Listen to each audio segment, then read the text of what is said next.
नमस्कार दोस्तों, मेरा नाम विक्रम है और आप देख रहे हैं मेरे यूट्यूब चैनल सरकारी नौकरी अड्डा को। आज मैं आपको बताने वाला हूँ रुखसाना नई के कुछ इम्पोर्टेंट पॉइंट्स के बारे में। मुझे बार बार व्हाट्सएप पर, टेलीग्राम पर कुछ बच्चों के कमेंट्स आ रहे हैं जिसमें वो कह रहे हैं कि भैया हमारा रिज़ल्ट ओपन नहीं हो रहा है। कुछ बच्चे बोल रहे हैं कि मेरे रिज़ल्ट में SYCT लिखा हुआ है, तो मैं क्या करूँ। अब क्या मैं रुखसाना नई की सप्लीमेंट्री परीक्षा दे सकता हूँ? क्या कोई सप्लीमेंट्री परीक्षा होती है? कुछ बच्चे पूछ रहे हैं अब अगली बार अब इसकी परीक्षा कब होगी। कुछ बच्चे बोल रहे हैं कि फॉर्म कब से भराएंगे। कुछ बोल रहे हैं कि हमें तो रिज़ल्ट की लिंक नहीं मिल रही है। तो इस पोस्ट में सारी चीज़ें कवर करूँगा। इस पोस्ट में मैं आपको एक एक करके इन सभी पॉइंट्स को क्लियर करूँगा। तो सबसे पहले हम बात करते हैं कि रुखसाना नई का रिज़ल्ट ओपन नहीं हो रहा है, तो ऐसे बच्चे क्या करेंगे। कुछ बच्चों का रिज़ल्ट ओपन नहीं हो रहा, उन्हें लिखा आ रहा है रिज़ल्ट नॉट फाउंड, या फिर डिटेल जो वो डाल रहे हैं वो गलत बता रहा है, या कुछ के इसमें कैप्चा कोड गलत बता रहा है।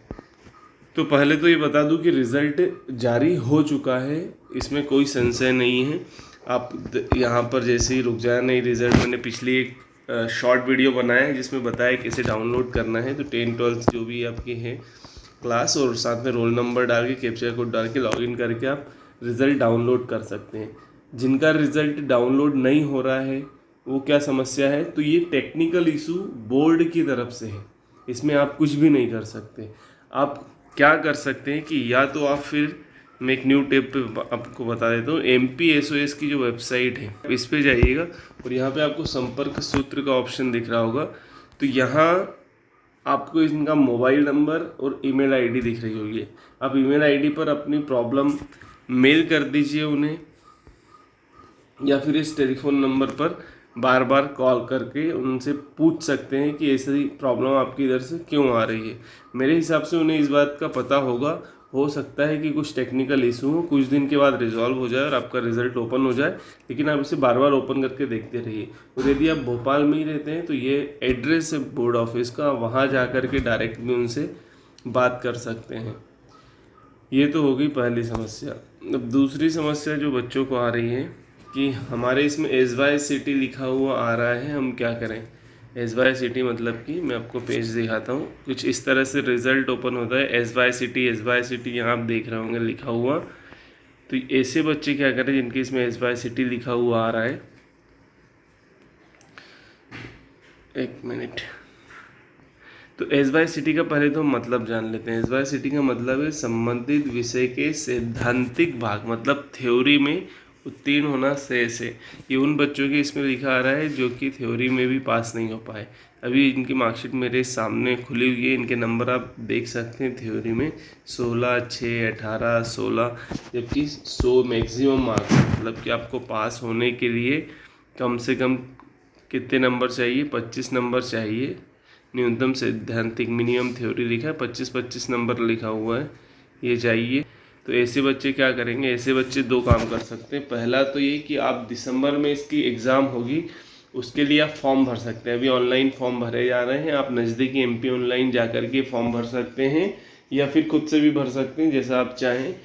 अभी 31 अक्टूबर फॉर्म भरने की लास्ट डेट है और इसकी एग्ज़ाम दिसंबर में होगी, रिज़ल्ट जनवरी-फरवरी में आएगा। ये पहला तरीका। दूसरा तरीका ये हो सकता है कि आप जिस क्लास में थे उसी की रेगुलर पढ़ाई कर लीजिए। तो आपको क्या होगा कि MP बोर्ड की मार्कशीट मिल जाएगी, रुखसाना नई की मार्कशीट नहीं मिलेगी। और यदि आप चाहते हैं कि नहीं मेरे को पढ़ना, अब जैसे जिनकी ये मार्कशीट है वो सिर्फ एक सब्जेक्ट में पास है, 4 में फेल है, तो इनको मेरे हिसाब से रुखसाना नई का फॉर्म नहीं भर के रेगुलर पढ़ाई कर लेनी चाहिए। क्योंकि आपको वैसे भी चारों सब्जेक्ट पढ़ने हैं। एडमिशन आपको अभी इस साल अब मिल नहीं पाएगा क्योंकि दिसंबर में एग्ज़ाम है, जनवरी-फरवरी में रिज़ल्ट आएगा। ये हो गई दूसरी समस्या। तीसरी समस्या, क्या इसमें जैसे कि ये तो 4 में फेल हुए, कोई एक में फेल हो गया, SYCT लगा है। अच्छा, एक और चीज़, SYCT के अलावा SYCP भी आ रहा है। SYCP का मतलब होता है प्रायोगिक भाग में उत्तीर्ण होना से। इट मीन्स कि प्रैक्टिकल परीक्षा में पास नहीं हुए हैं, तो उनके इसमें SYCP लिखा हुआ है। इसके अलावा भी कुछ पॉइंट्स हैं। अब जैसे ये तो आप जानते ही होंगे, डिस्टिंक्शन मतलब 75 से अधिक नंबर है, ग्रेस मतलब कृपांक से उत्तीर्ण हुए। SYCT SYCP मैंने बता ही दिया है। इसी तरह के दूसरे पॉइंट्स भी हैं। अच्छा, जो बच्चे एक आध सब्जेक्ट में फेल है, एक या दो में, तो एक मान लीजिए एक सब्जेक्ट में फेल है, तो वो मेरे से पूछ रहे हैं कि क्या हम इसकी सप्लीमेंट्री परीक्षा होगी। तो रुक जाना नहीं, में सप्लीमेंट्री परीक्षा नहीं होती है। इसमें साल में 2 बार एग्ज़ाम होगी, पहली जून में, दूसरी दिसंबर में। इसके अलावा कोई ऑप्शन नहीं है। और जैसा कि मैंने पहले बताया, यदि आप पढ़ाई नहीं करना चाहते, मतलब कि आपने सोच लिया कि मैं 4 में फ़ेल था, मैं 3 में पास हो गया हूँ, 1 में फ़ेल हूँ और मैं रुक जाना नहीं दूंगा, तो जैसी आपकी मर्ज़ी आप दे सकते हैं, वरना आप एमपी बोर्ड से रेगुलर पढ़ाई भी कर सकते हैं। तो आप समझ गए होंगे कि इसमें सप्लीमेंट्री परीक्षा नहीं होती। इसमें आपने यदि जून में एग्ज़ाम दिया है तो अगला आपको दिसंबर में एग्ज़ाम देना है। यदि आपको ये वीडियो पसंद आई हो तो वीडियो को लाइक करिएगा। आपको लगता है किसी के काम आ सकती है तो उन लोगों के साथ शेयर करिएगा। और यदि अभी तक आपने हमारे यूट्यूब चैनल को सब्सक्राइब नहीं किया है तो यूट्यूब चैनल को सब्सक्राइब करिएगा, साथ में इस बेल आइकन को भी दबाइएगा ताकि जैसी कोई वीडियो आए आपको फटाफट से नोटिफिकेशन मिल जाए। धन्यवाद।